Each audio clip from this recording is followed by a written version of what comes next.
You gonna play the thing or no? Nope. I'm just gonna. I'll put that in later. Welcome to 80s Music Exposed. I'm Henry. And I'm Chris. And I'm Megan. How are you guys doing? Good. How are you? Awesome. Good to see you both. Yeah, I'm doing well. If you hear any like loud noise in the background, I'm tumbling some rocks, and I don't know if my laptop is gonna pick up on it or not. So, do you hear anything right now? You're tumbling rocks. Yeah, I've You're been gonna have to tumbling explain rocks. that. That sounds like some euphemism for something. Like, No, I'm really just tumbling I'm rocks. tumbling rocks. It's nothing that cool, but it's also kind of loud. So. Well, this is one of our classic album shows. Want to thank everybody who's listened. The last classic album show we did was for Duran Duran Rio, and it lit up. Yeah. I mean, like 2,000. We had 2,000 plus people like that downloading our pod. And we really appreciate it. Wherever you are in the world, thank you so much for listening to us. We need to get all of our live video up to YouTube. I have neglected getting us put to the stream, but this time I'm gonna make sure we do it. This is a big deal. Thriller's like a big deal, right? Definitely. I was about to say there doesn't get any more of a classic '80s album than Thriller. So this is probably right up there in the top 5. I don't know how we're all going to come down on it, but you have to admit this is probably one of the biggest albums of the decade for sure. I mean, I've got two. I've got 2 pages full of notes. I can't wait to get to your notes. I have material. I don't have 2 pages of notes, so this will be great. Well, one of the things I wanted to mention before we get into it is we got an email. I'd like to read it to you guys or give you the high notes from a guy named Joe. If you'll give me a second, I'll get it pulled up.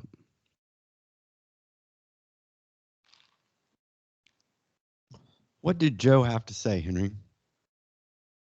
One moment. For some reason, I was thinking we were doing this at the end. Sorry about that. Magic of editing. I believe he's from Portland, I think. I'm messing up our timing. Say that again, Megan. I think Joe's from Portland, Oregon, I'm pretty sure. Cool. Henry forwarded me the email. I have it up, Henry. Oh, she beat you to having it up, Henry. Come on. It was up the whole time. It was ready to go. Megan, give us Joe's high point. All right, now you challenge me, and I wasn't right at it. But I do have it right here. We start over.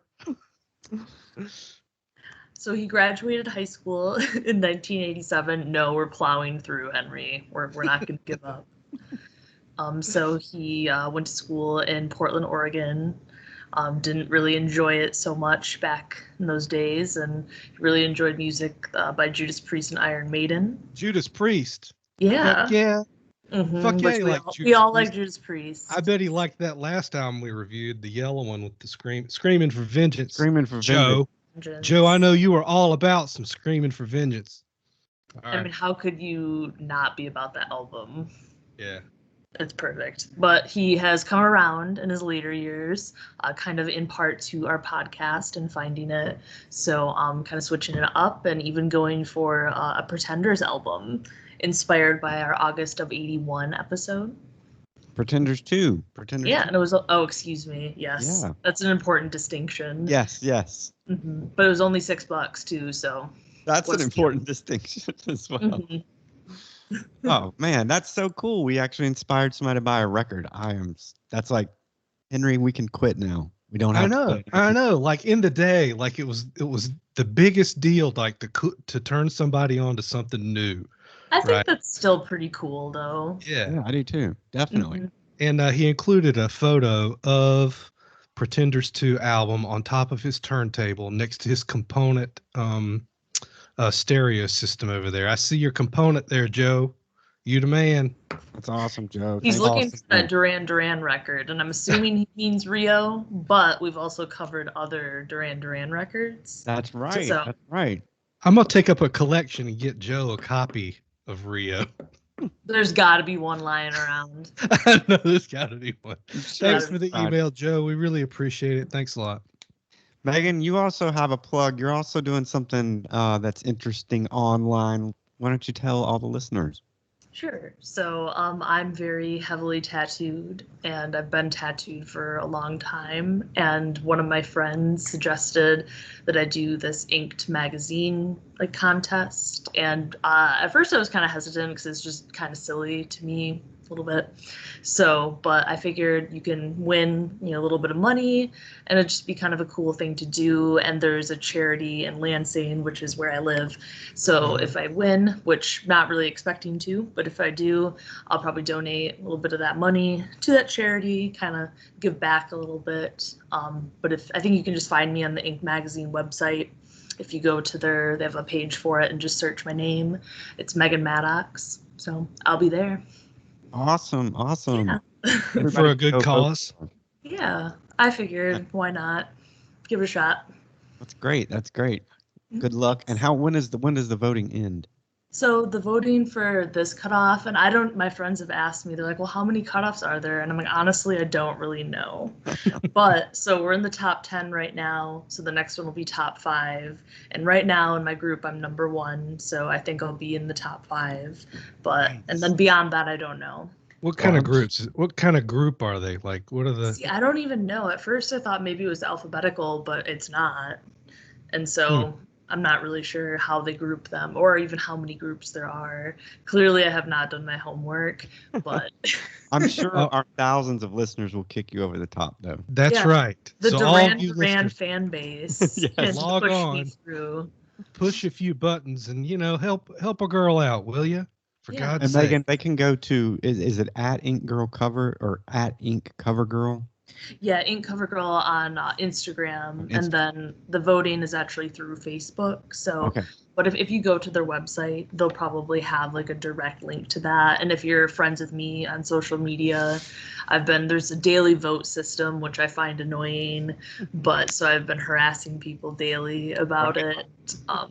Unfortunately, there's a part of me that hates that, but it's a part of the thing. So, Of course. but if you want to vote for me, that'd be great. Right. And we'll keep everybody updated and keep them posted on how you're doing. Yeah, absolutely. All right. And so that is as close as we're going to get to a significant event this episode. And we're going to go straight, because Henry's got so many notes, we're going to go straight into this classic album, which is Thriller by Michael Jackson. I don't know that it needs much more introduction.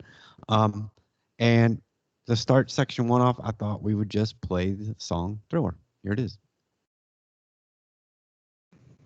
Sorry, I don't have it queued up. Do you guys want to hear it, or do you want to go straight?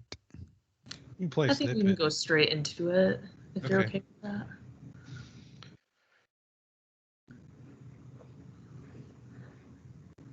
Okay, so I think we have to go ahead and do this right off the bat. We it's like the white elephant in the room.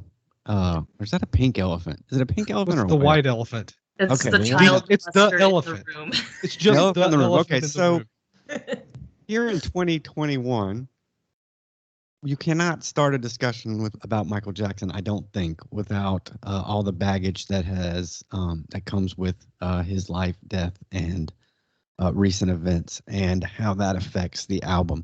I don't know that, unless you guys want to, I don't want to go into the details of his sordid reputation. Everybody knows about all well that, right?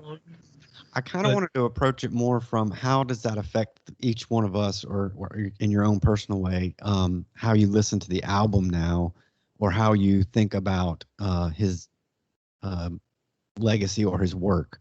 Because I think it gets into that interesting age-old debate about judging art versus the artist, and does the artist have to be of a certain moral standing to approve of the art? Like I asked myself that, is it possible to love Michael Jackson's music and still consider all the evidence that the guy was just, a rank pedophile,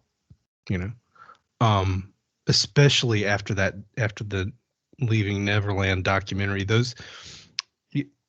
Do things like that erase your accomplishments in music and dance and entertainment? Like, what kind of appreciation do you do it? Does it become just a clinical appreciation?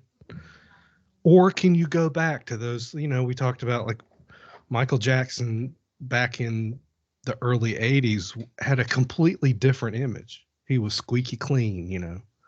He had the guy on the ET soundtrack. Kids loved him. He's like this non-threatening boyfriend type, right?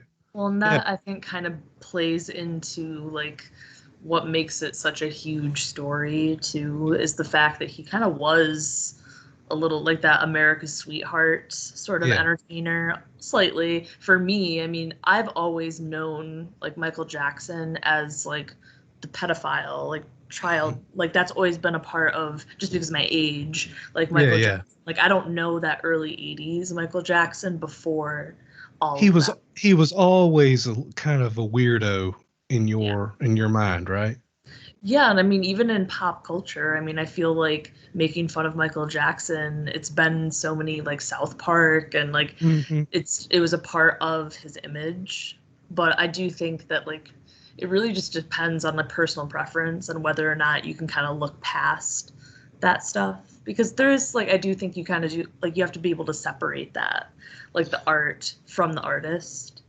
Well, and that was interesting because I knew you were going to come from that perspective. That's been part of his legacy your whole life. Yeah. For Henry and I, he was this, squeaky clean, non-threatening friend Mm-hmm. of children, which now makes it even creepier now because Yeah. it's obvious what he was doing. But I didn't like him at that time because he was overly huge in my mind. Like it was just everywhere. And so as I got older, I started to appreciate him more because I never really liked him that much or as much as most kids did because it was like an oversaturation. So then when this movie came out that Henry talked about, I think the graphic nature of that, obviously we'd all heard things. Yeah. And I thought, okay, maybe, and it sounds gross, but like maybe he and Macaulay Culkin, that's weird and awful. Mm-hmm. But then when you watch this movie with this graphic 2.5 hours of graphic details of the things the guy did, I don't know how anybody could watch that and then say, I can't wait to go listen to Thriller or Off the Wall. And No, weirdly enough, that doc that you're talking about, it is the most watched HBO documentary of all time. It's been seen by Really? 9.2 million people. right. Wow. Right. It's amazing. But it Like, is interesting. I don't know to get across to you, Megan, just how ubiquitous he was in the culture at that time. I mean, he was Oh, I I don't mean, I believe it because I've always known who Michael Jackson is. Like, even right. when I didn't really listen to his music growing up, but I mean, he was just such a huge part of pop culture. Like, he had such a huge impact on everything. but I mean, there's also a lot of. I'm not saying that there's mitigating stuff involved here, but I, he wrote a book in '88 that talked about his dad whipping him with a belt and stuff like that, and beating him when he would perform. Uh, all that stuff can't be ignored. People are, to some extent, a victim of circumstance, And he came along, I think, listen to me trying to apologize for this guy's ridiculous. No, no, How do but you I, do that's it? a part of It like sounds like I am. But explain why like he kind of ended up being the way that he was to some degree. There's nature and nurture, and I don't think he had a good childhood. Like I yeah. think he had a very weird, fucked up like upbringing, and I'm sure that affected him like I in that think way. There's no way it yeah. And I think we live in a time right now. I know like there's crime documentaries and serial killer docs and stuff are big on Netflix and stuff. And you see that over and over how these people come from terrible situations that kind of warp them into what they are. So it doesn't excuse what they are. But I think no. we're much more now like, and I think in the 80s, if this had come out, Henry, we would have just said the guy's a freak.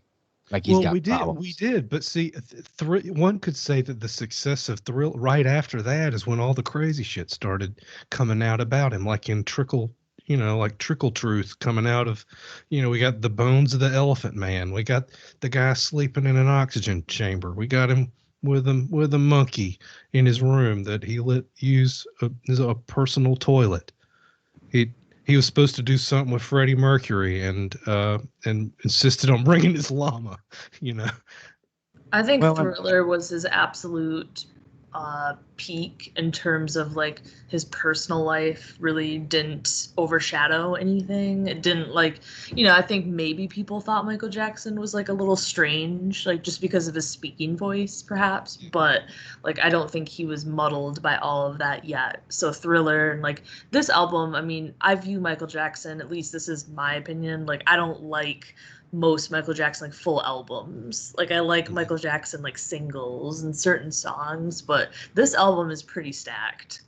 Yeah, I mean, Charlie Chaplin had a problem with messaging or marrying underage girls, right? Woodrow Wilson was a frickin' racist from top to bottom. Well, John Lennon used to beat his wife. well, Henry, I have a question for you So- then. That was my next thought on this. Does time heal a lot of that? Like, when I in, think- in 100 years, will people be like, they just judge the albums? I don't know. It's taken the shine off of it for me. Like I cannot easily go back to, 12-year-old Henry now with this without thinking about it, without thinking, what was he doing around this time? Right. And I What's he up to? I may crazily be the opposite. I think I didn't appreciate Thriller as a kid because it was just everywhere. It's like the movie Titanic when we were coming up. I didn't want to see it because it was everywhere. I think I appreciate the album more now, but I personally think in this age that we live in where you know everything about everybody, I'm starting to get to the point where I can separate the work from and judge the work from the person. So for me, I think I can get there with this one, and as we talk about it, try to talk about just the album. I mean, I can appreciate Mount Rushmore looking up at it and what it is without really thinking about the guy that made Mount Rushmore so much.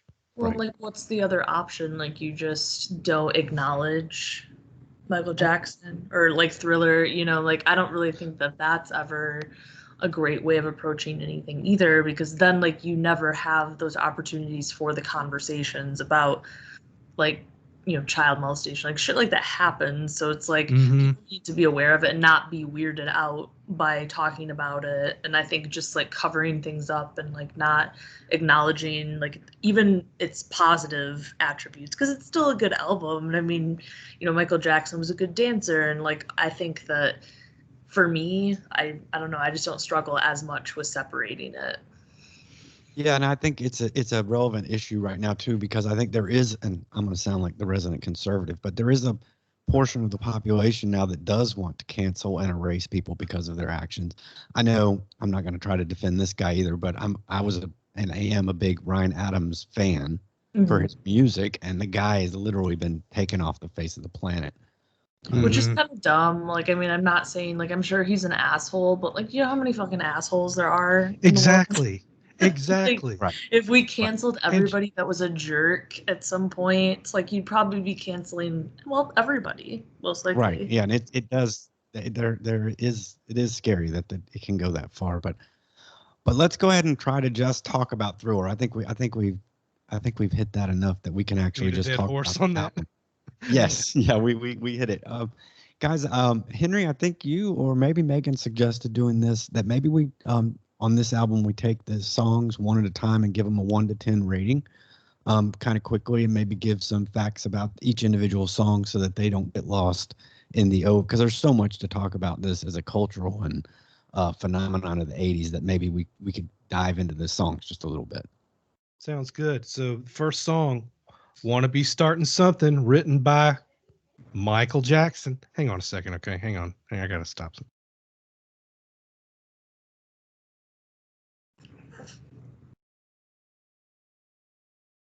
Is the witch coming out of the bathtub in the Shining bathroom?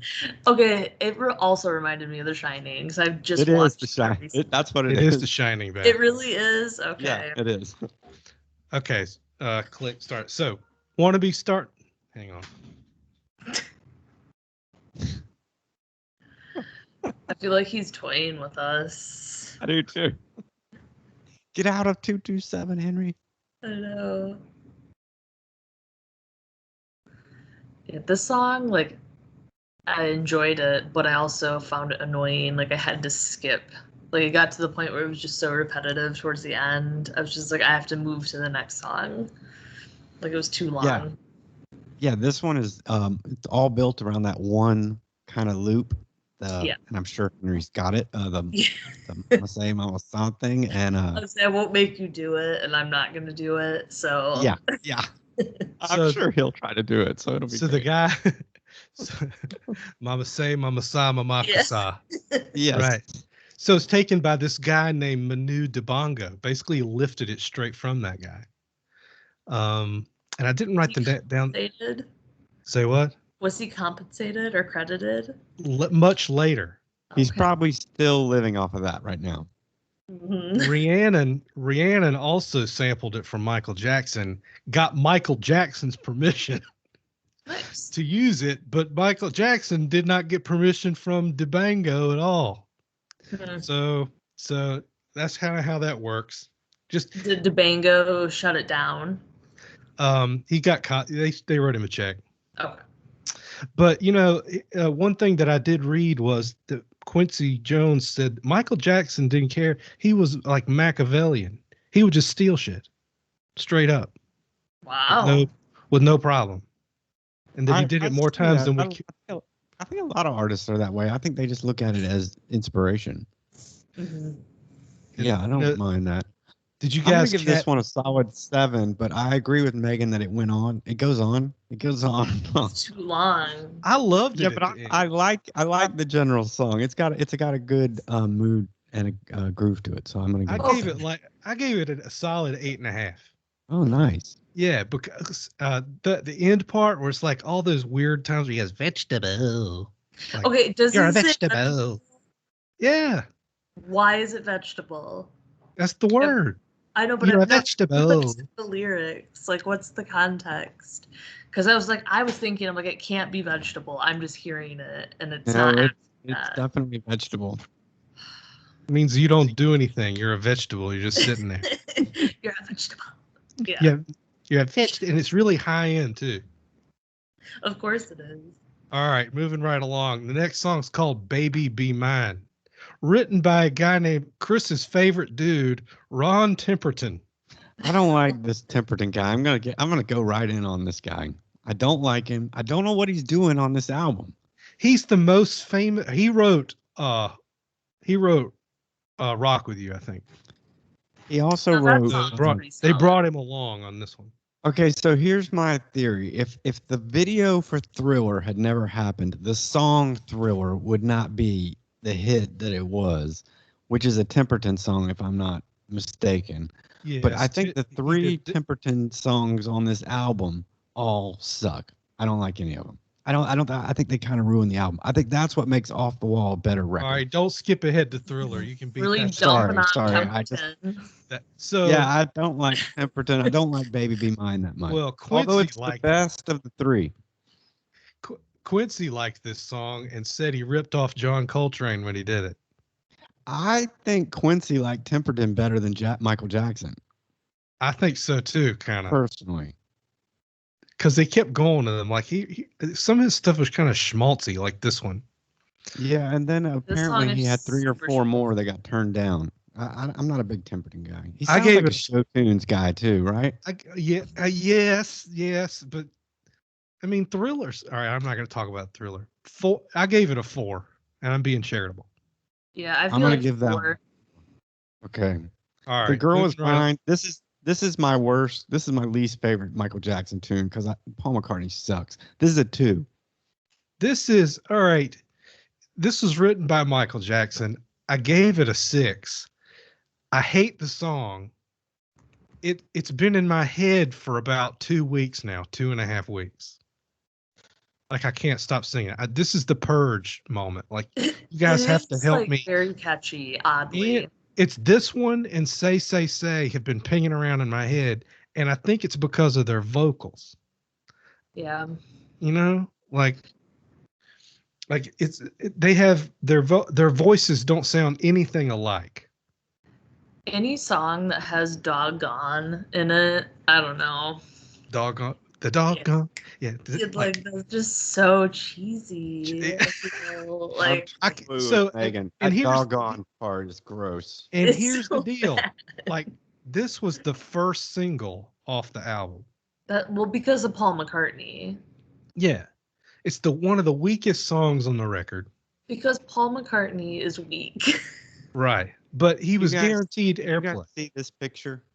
Yeah. Yeah. Wait. You Yeah. see the drawing? Move it up now a little bit. You're Can you see the drawing now? Kind of. kind of going away and coming back. Okay, this is on the inner sleeve of the album. It's a Oh, drawing by no. Michael Jackson of him and Michael and Paul McCartney, with fighting over a girl. This is why I hate this song. Because of that drawing. It looks He's a creepy. terrible drawer. This is awful. So as a singer and entertainer, he was a horrible pencil drawer. He's not a good. Look at the girl. No wonder he didn't like women. This tells you I all you can't want to see know. it, man. Your background. I know I is- can't see it either. Well, that's another Or thing. hold it- Any song where Michael Jackson's singing about women, it's just like it doesn't feel genuine. Mm-mm. Oh Yeah, my right, God. you're right. Yeah, I get it. It's Oh my like God. it just doesn't feel like I don't know like Here's a fun fact. This song was recorded after Say Say Say. Was it really? Yeah. So Say was before, and but these songs they seem inextricably linked to each other in my mind. Like I can't. Okay, show me the pencil drawing now. that's weird. Okay, yeah, that's creepy. Isn't that creepy? Like, Yep, who thought yep. that was good? Yeah, look at her in the middle Look at her there. in the middle. All right, YouTube people are going to have to see that. That is a little weird. No wonder he's afraid of women. He's terrified of them, I think. That's So- how much power Michael Jackson had at that time. He could put a shitty drawing on his record just because he was Michael Jackson, even though it was awful. That's right. So they Okay, got so, together and the did girls Say song we don't Say, like. What about and then they recorded this one, and this is when, while they're recording this is where McCartney tells Michael Jackson, "Hey, you can make a lot of money in the publishing business, man. You should really think about that." Oh, yeah. And then in the next break, and the next thing, Michael Jackson is taking all the bazillion gazillion fucking dollars he makes off this record and buys the Beatles, like straight up. Yep, just buys their catalog. It's Yeah, he's kind of an asshole. so Yeah, that's like cool. Michael Jackson didn't have any problem being commercial. Oh no. None. None. Zero. That was just a part of it, I think, for him. Like he just viewed Yeah. that as being like that is also being an artist. Michael Agreed. Jackson always said it was just business. You know, McCartney would say that, well, it is also friendship, you know, and Michael Right. Jackson would say no and just keep on moving. And there's other things I'll point to as we go forward about how Michael Jackson had no problem with it. You know, All right, let's do Thriller. I'm going to give this one a 5. I don't like the Temperton songs either. I don't think this would be a hit without the video. I just feel like this song is like almost a novelty at this Mm-hmm. point. Like it's just it's so overdone. Like I mean, I've just heard the song so many times. It's at every wedding at like still to this day. And I mean, the video is good, but like you said, I think that was kind of why it was a hit too, because it's just at the perfect time. Yeah, With and the MTV. video, yeah, you're right. The video is like a movie, which we'll get to, but I mean, yeah, it took on a life of its own. But the song is kind of almost, to me, it is almost like a soundtrack or a show tune song more than Mhm. an album track. it was obvious Now to we me get to that decide. Go ahead. it was obvious to me that he didn't write it from the jump. Like I could this they don't Right. it almost doesn't even go if you think about it I agree. with the rest of think the album. I would have thought Quincy would have taken that one off, but of course it's the title track. So what do I know? But I it think is the concept so of now- it is really cool though. Like I like that it's not just like another schmaltzy kind of love song. Like it is Mhm. it's an interesting idea for a Michael Jackson song when there really usually aren't really that like there's not that Right. much variety in his music. Temperton was going to call it Starlight, so I guess it would have gone. So it is Starlight, Starlight Man. I think that's how it would. I'm sorry, that would have been. Now I And hate it even like a- more. I'm avoiding I'm avoiding talking about the video because we're going to talk about videos, but like, you can't when you play this in your headphones, you're going to see the video in your head.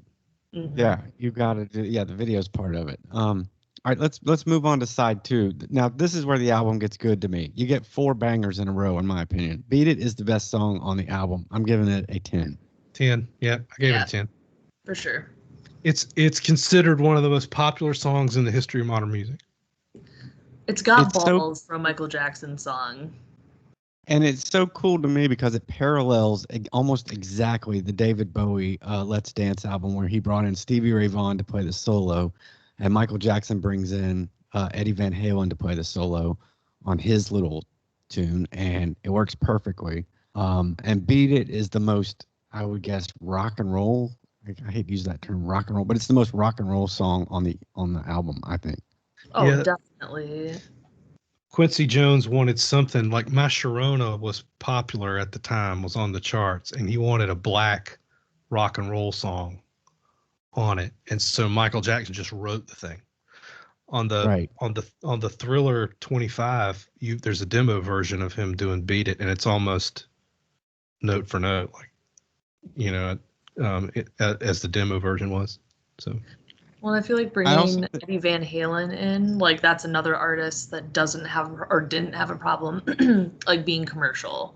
Mm-hmm. No, I agree, but I would have to say, going back and listening to this, that little solo of Eddie Van Halen is a perfect microcosm of Eddie Van Halen, almost more than Van Halen. Like, it's got every part of the Eddie Van Halen classic solo in there, and it's not that long either.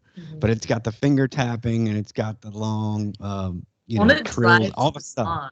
Like it's yeah, it does. You know that little knock that's on it during the solo?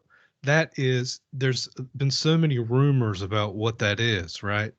It was reported that it was a knock on somebody walking in while he was recording it. And another story said that it was the sound of him knocking on his own guitar. But the truth of it is it was Michael Jackson knocking on a drum case. And it's in the liner notes. But I mean, it's like that guy knew it was the right thing to do on a pop album. Henry, go back. You locked up literally at "the truth of it is," and then stopped. What did I say? The truth of it is that it was Michael Jackson knocking on his guitar case. I mean, on a drum case. As you know, it's in the liner notes that he was doing that. How did he know that that was the right thing to do? He's Michael fucking Jackson, I guess.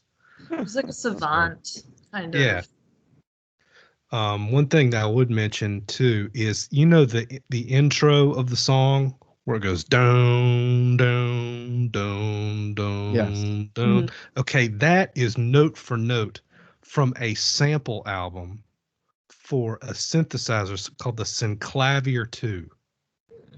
It's a direct note for note. I think it is the actual track, like from it.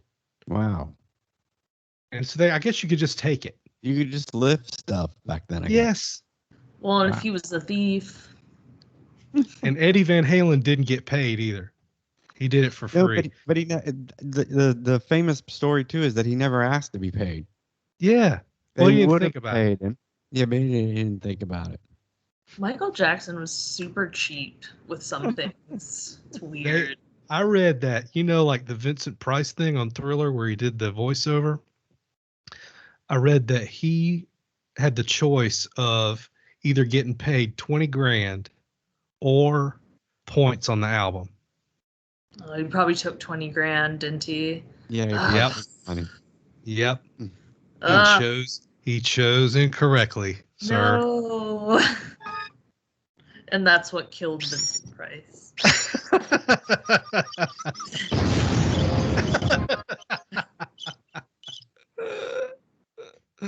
All right, moving right along. Billie Jean.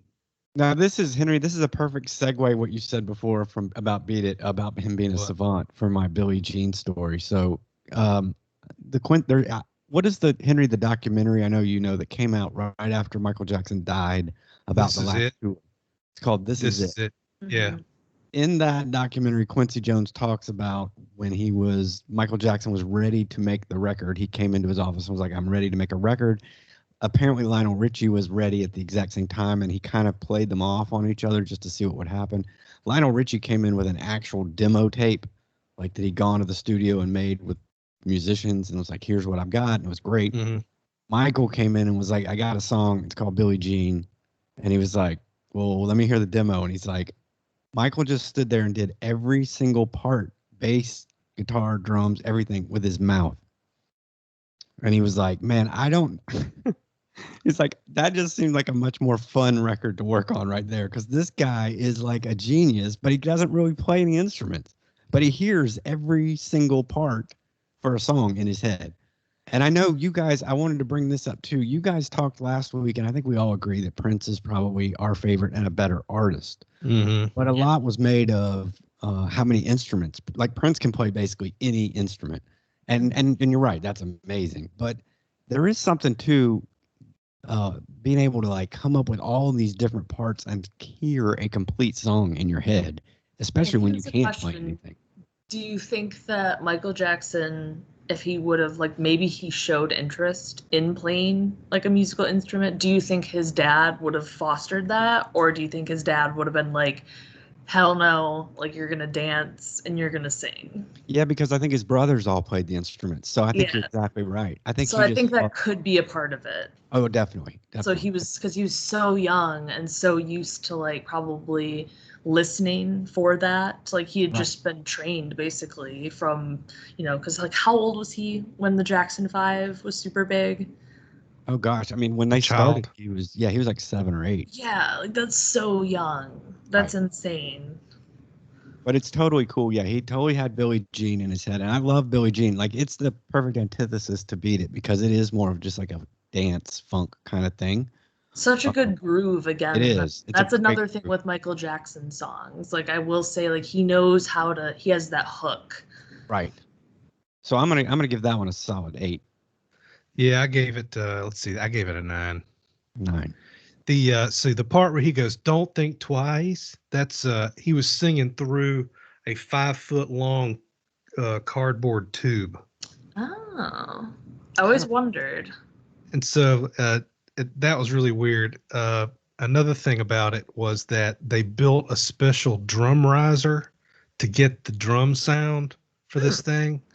It was purpose built by the engineer 10 inches off the ground. He wanted it to be off the floor to keep the low frequency drum sounds from picking up off of the floor. So that was the weirdest thing, like that they would, rather than do what we would do today, which is play with the knobs and tweak everything, they had to make, they had to sing in showers and like through tubes and stuff to get the sound that they wanted. I thought that was cool. I It's all think it's that's kind of DIY.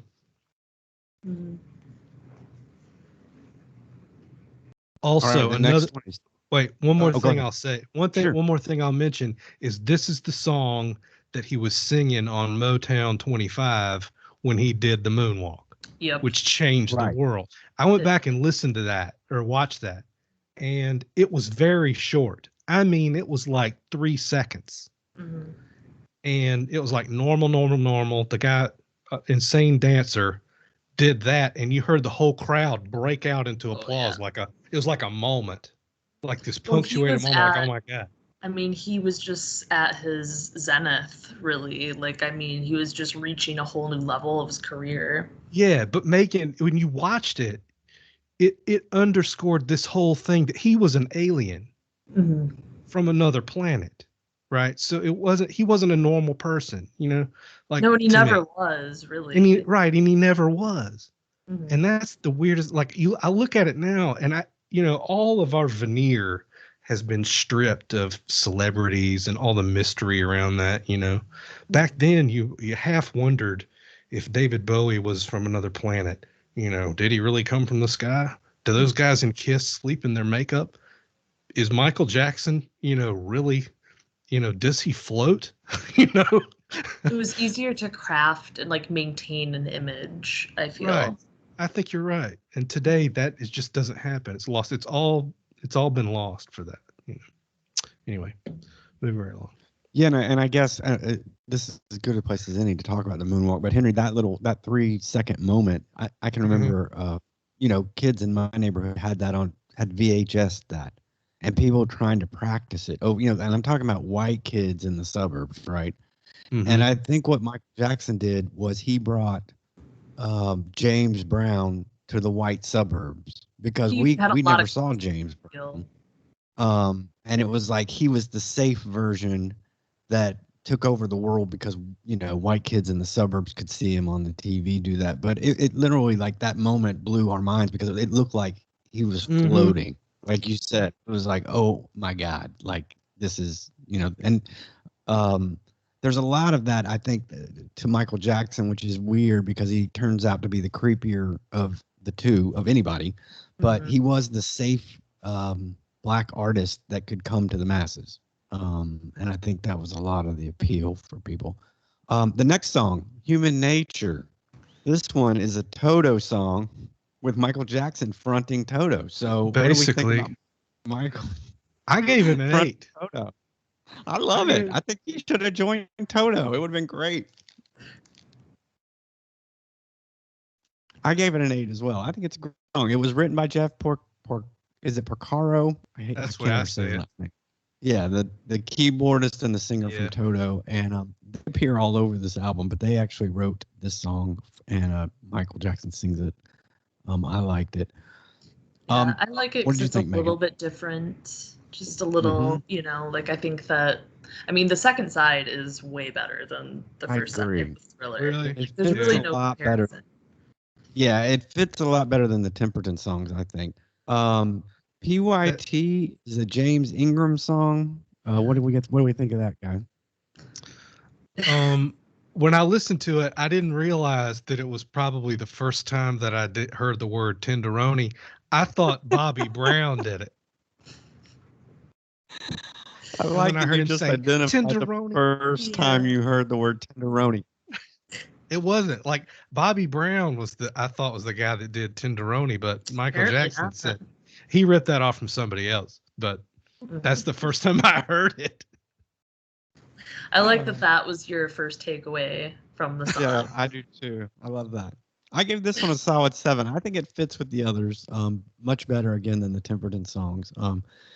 The last song on the record, to me, "The Lady in My Life" is the worst song on the album. I don't know why it's on the No, it's album. bad. You should just forget it. Don't even. You're already Like it give should have up on. just been cut off. It's slow jam, quiet storm kind of wannabe stuff It that they felt Yeah, it like they doesn't had even. to put on the album. It's So half this of a is hit my song, yeah. and only This is half where of I the fault. chorus is good. I Well, I feel like who The else other could Quincy hear really Michael fought for this Jackson one. sing a song like that? Nobody. Like, it just does not fit with his voice, even. Like, it's just not a good fit. The voice, and then like you said, Megan, anything about him singing earnestly to a woman just sounds like, oh, I don't know about this. I I don't think like. it was actually in the HBO movie, that doc. They were talking about how basically Michael Jackson kind of hated women and would like bash women a lot. So Right. like, Oh, and this man. might be bad, but I took more offense to that than like the child molestation or anything. I was just like, fuck this guy. Like he just seemed like he was such an asshole. So like hearing these like really sweet songs like about women, it's like I don't think he felt that way at all. I feel like he viewed women as like having no purpose a little I bit. I kind of agree. I think the only woman he valued at all was Diana Ross, and he wanted to actually be And her. his mom, Maybe his probably. mom. Sure. Yeah, maybe. So with all that said and all these songs, this album, as far as I know, by the end of 1983, sold 32 million copies, That's which is insane. pretty good. But guess how much it is sold like up until now? Give me the From number. what there's all kinds of stats, by the way, and they disagree all over the place. Well, So just in whatever we're general, saying, give us some stat. it sold approximately 120 million copies to this Right. day. Okay, so And anytime somebody dies, I feel like there's always a jump to. Yeah, it's Michael that's Jackson a big himself. ass jump though. 132 Yeah. million. Well, it's no. I mean, there's been nothing like it since. I did hear that Post Malone recently broke a record that was previously held by Michael Jackson for like 70 something weeks on the top of the R&B chart. Okay. Right. But it's been that long to break it. Mhm. Right. Michael Jackson sold, according to this one thing that I read, 350 million albums conservatively in his lifetime. Right. Wow. I mean, this is the guy who you could get no higher, right? He's Yeah. like Icarus. He flew too close to the sun and burned his ass up. I mean, and Thriller was the thing that did it. Oh, for Thriller, sure. I think, was the match that lit the fuse on his complete, like, you know, I don't know, what do you call it? Narcissistic self-regard. Just, I mean, Well, he could do whatever he wanted to do. And I think for right. somebody like him, that was almost like not a good thing. Yeah. Yeah. I He Yeah. was like a It's little just kid. He needed somebody to like kind of like control him a little bit. it's just mind-boggling to think that we celebrate 1 million albums sold as platinum, not gold, not silver, but that's the Hall of Fame level, and this album sold 132 of those. So Yeah. it's like mind-boggling what the album itself did on its own. If you take But Michael out of the equation, it's just this album is wow. Well, and just the number of people that like know who Michael Jackson is, even to this day. Like, I mean, I don't think a lot of artists can really say that. I mean, Paul McCartney, even now, I mean, I would say probably more people know who Michael Jackson is, especially younger people, than like Paul McCartney. this record. Definitely. I agree. Sorry, go ahead. There. Hold on, you guys locked up. Yeah. Let's catch I up. can hear you guys. I can hear you too. You good? Mhm. Yes, I'm Okay. good. All right. One thing that it did too was it changed how the music business promoted like superstar records, because after that, Springsteen's Born to Run, they released 7 singles off that record too. I Right. think you mean Born in the USA. That's what I mean. What did I say? Yeah. Born to Run. Born to Run. Yeah, Born in the USA. They Sorry. both have Born in it. I'll give it Yeah, to you. sorry. My bad. But and they sent 5 for Purple Rain, for Prince. Right. So And in Purple previous, Rain and Born in the USA both are not lengthy albums. Like those are both pretty like tight albums, like under 10 songs, I think. previous to this, if you were a black artist, they put you in the black music division, right? And that meant the marketing campaign meant that they would put ads in, Jet and Ebony, you Mhm.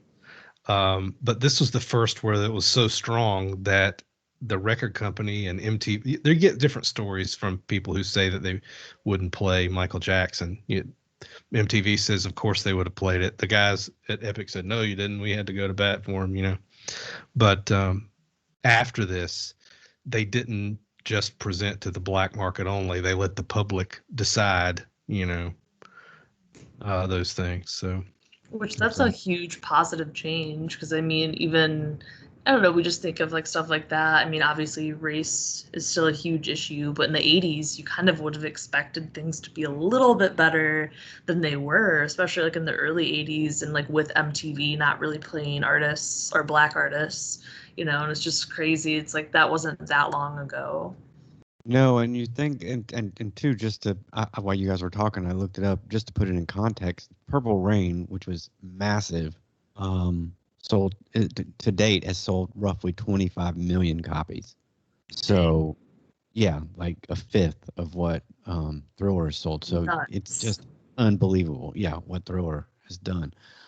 Henry, you were talking about there. I think that's a good spot to move in to the videos, because I think the videos and getting on MTV were the key to this album doing more than what Off the Wall did, because Off the Wall was a big hit, but I don't know that Thriller would have been much bigger than Off the Wall without the videos. And the story, of course, is that the record company had to threaten to pull everything that they had, and not let MTV have any of it if they didn't play Billie Jean. And so they relented, even though MTV said that that wasn't the case. But once Billie Jean hit, it was on. I mean, it was on at that point. It was, and I think it was the dancing and the whole thing in the video. So, Billie Jean was the first video, right? Yes. And so the guy that directed it, his name was a fellow named Steve Barron, and the idea was that the treatment was like, okay, Michael Jackson, you're a magical character, like who has the Midas touch, and that everything lights up around you, right? That was the treatment. There was the budget for the video was like $50,000. He hadn't done Thriller yet, right? So this new music video idea, sinking $50,000 in it, they don't know really what it's going to do, but they didn't have the money for them to light up all the floor tiles. Oh my gosh. So they had to tell him which ones would light up, you know, and he would just dance to them, you know. That's actually really cool. I know. Yeah, it made it Video's cooler big. because it was like, yeah, because it was like the ones he touched lit up, not the other way around. That's right. It's totally weird. Also, I think this is the song where Michael Jackson admitted to Daryl Hall when they were recording "We Are the World" that he ripped off the bass line for Billie Jean for "I Can Go for That." I could kind of see that. I He can tou- too. I can kind of Said see he that. ripped Yeah. it off. I mean, it sounds like he did that quite a bit. So Yeah. and he like bragged about it, which is really like Yeah. Then he And went. so, Then he went and told the guy that he stole it from him. yeah, it doesn't care. It didn't What a say like dick. he don't care. They told it. Quincy Jones said he was Machiavellian, man. The guy didn't like. He'll rip off anybody. and he also, he invented Dance Dance Revolution as a result.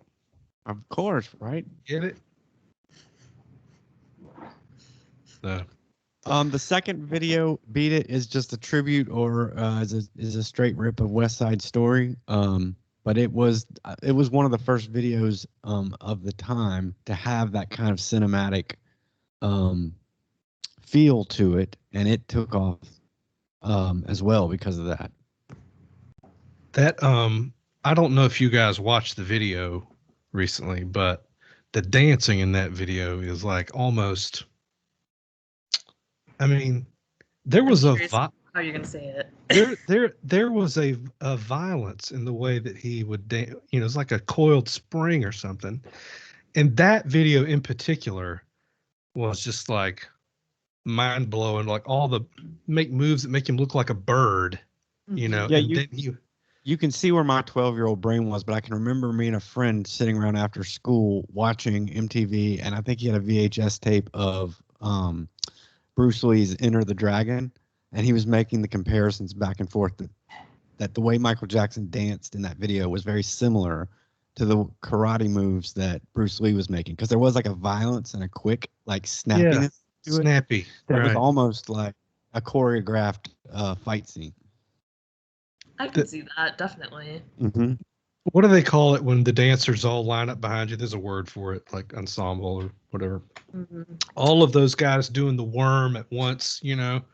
And anyway, it was very watching it after having not seen it for 25, 30 years was kind of emotional. Like there was something there, like that was some magic, you know. Did you guys ever pick up on, and I feel like Michael Jackson, this happened later, and this is not a critique of Thriller, but in his later years, I feel like a lot of times he just was trying to recreate the same things. Like, I don't know what the song was, but there was a video from Bad. I guess it's the song Bad, where they're all in a warehouse, and it's like, who's bad? And it's like, who's it's the like, tough one? Right. It's like another this tough crappy guy song. Beat It ripoff to me when I first saw it. I was like, oh, this is Hey guys, yeah, let's do another tough guy song. Hey, I got a great idea. Let's do Beat It.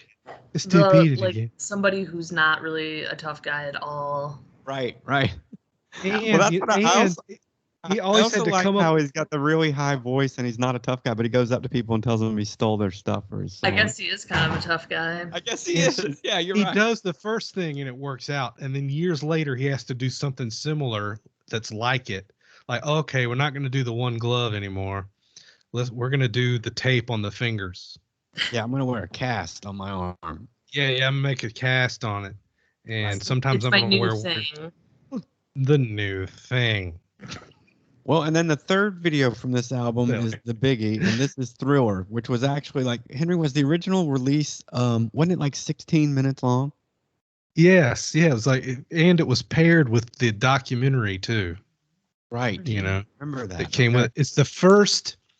It's 15 minutes long, and it's the first time where you could buy the video on its own. By 1983, everybody had a VHS machine, and they sold like so many copies of Thriller and the making of documentary with it. If Which I is remember right, crazy. too, it was a big deal that it premiered on MTV. It was like a whole thing. It was almost like a movie premiere when it came on the first time. It's just crazy that people would buy a VHS of like 10 minutes. Right, like a VHS single. It's the best-selling music video at the time, certified by Guinness World Records. They sold 9 million of them. Well, I do want to contrast it with the song on the album, because I don't like it on the album and I don't think it works on the album, but the video, that song worked great. Like if they had just released this as a separate video event, then I liked it a lot better. The Thriller video was foreshadowing. I mean, it was in the video he's like werewolf to man to zombie and back to man again. This is the way he was going to be. He was going to go do. It's weird.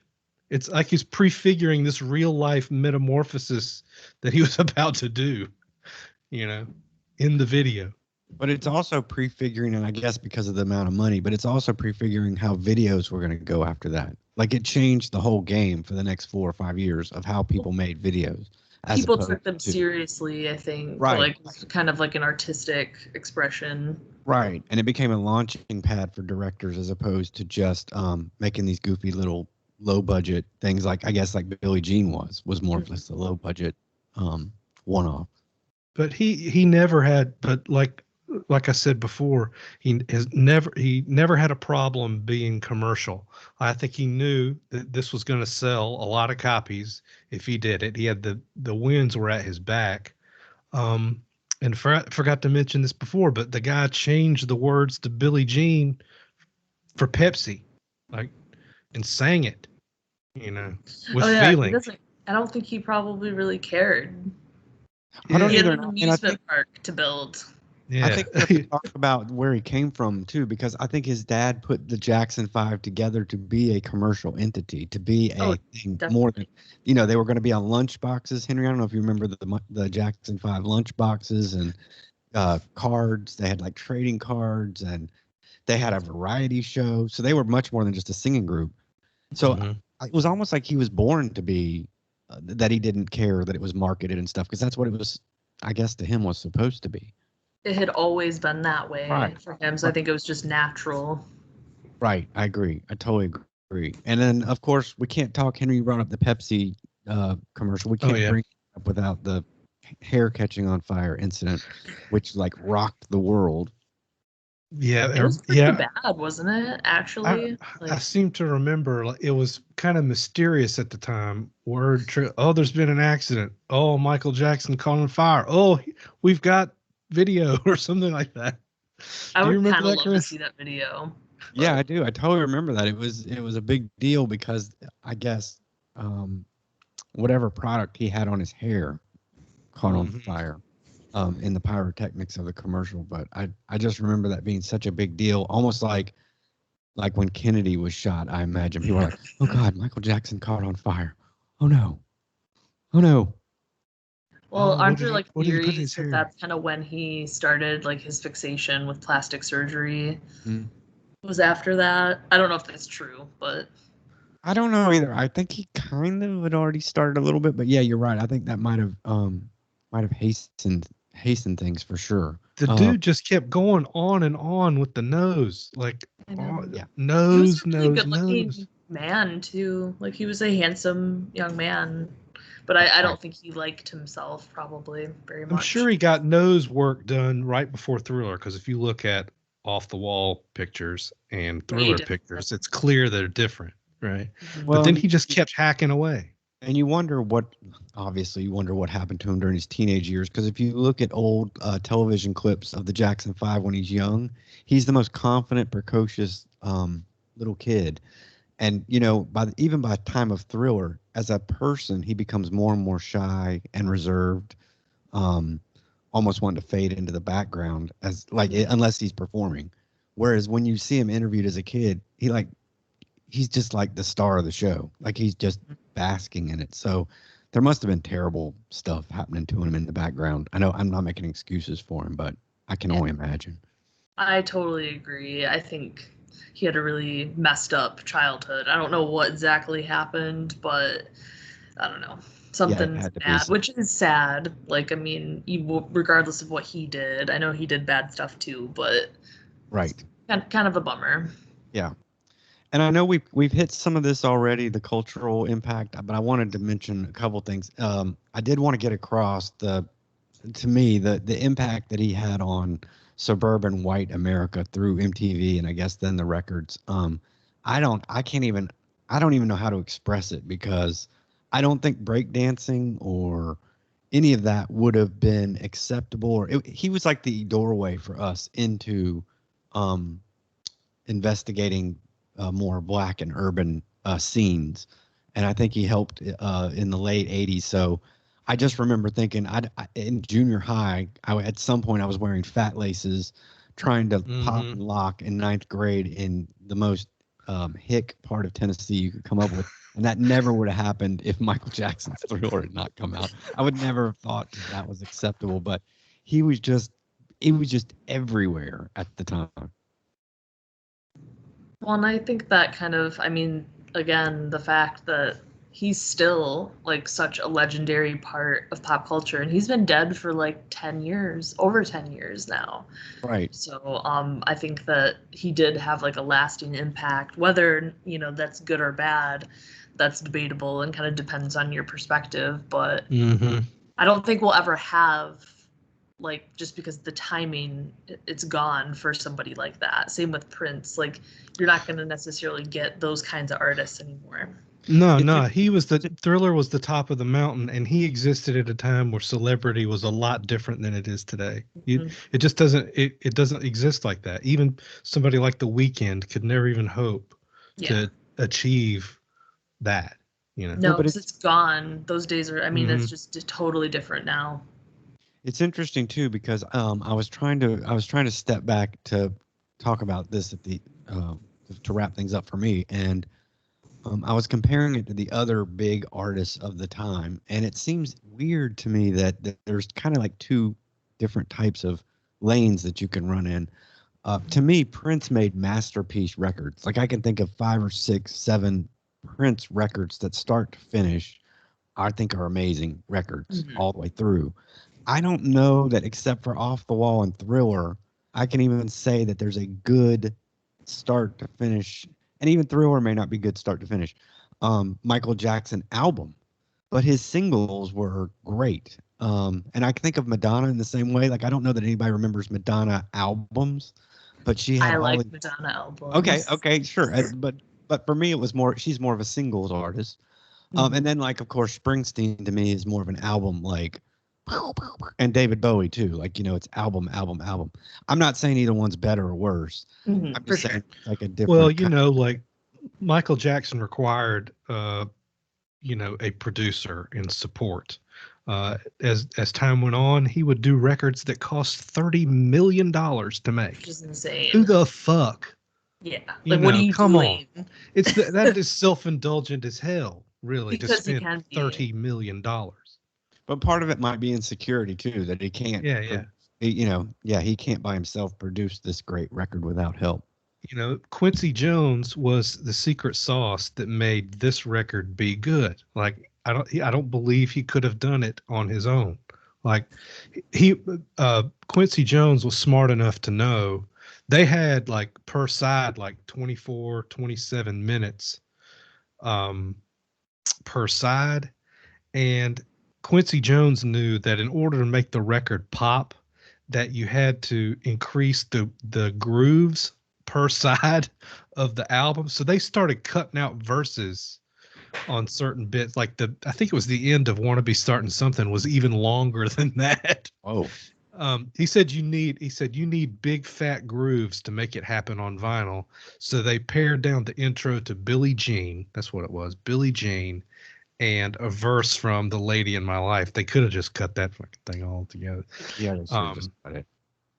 But it took a guy like that probably to make this the stratospheric thing that it was. So it wasn't just Michael Jackson. It was a cast of, other, at least 20 people, Toto and all those guys too. Yeah, I mean, if you look on Wikipedia at the list of musicians on this thing, I was shocked to see that it was like an orchestra. I mean, there's like 1,000 people that appeared on this album. But God, with man. all of that, the biggest surprise going back, Henry, for me, because I hadn't listened to it in a while. Did you Mhm. notice the drum machine, especially the drum machine on, I want to say Billie Jean or Beat It, is so simple.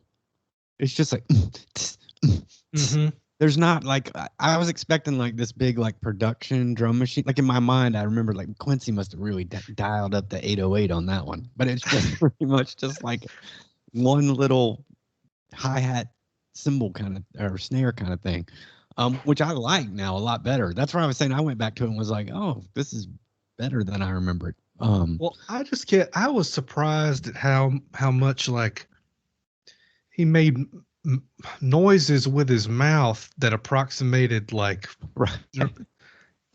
ah, uh, and That's because and he'd then, already like, done the whole song and in his doing like head, a so- war whoop that's like woo, like. Right. And I was like, I knew that he did that, but I just remembered that he did that stuff, Right. like whooping and all that. He was a caged animal. I think he was angry inside. I think he was angry also. I think evidence shows there was some anger. Yeah, I definitely think the jury knows there's some anger going on there. Okay, guys. So for our big finish, I don't even know how do we want to rate this one each at the end? I mean, what do you do? It's not going to benefit the world. I mean, everybody who's listened to this has listened to Thriller. Right. I guess it goes without saying that this is going to enter the canon for me. It kind of has to. Yeah. Yeah, it has to. I don't see any other way around it. So here it is.